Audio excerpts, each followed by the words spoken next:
ফুচকা বানাইতে হবে কোনো শান্তি নাই। হাই রে হাই বলে দেও দেও দেও প্লেট নিয়ে লগে বয়ে রয়েছে।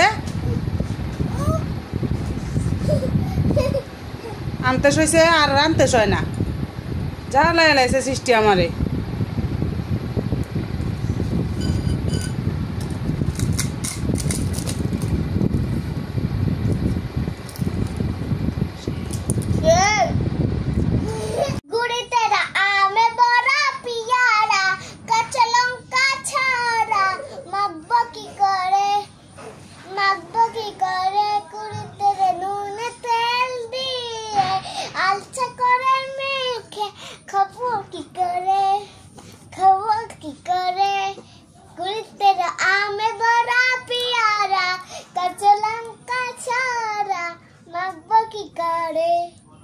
মাখবো কি করে কুড়িতে নুন তেল দিয়ে আলচা করে মেখে খাবো কি করে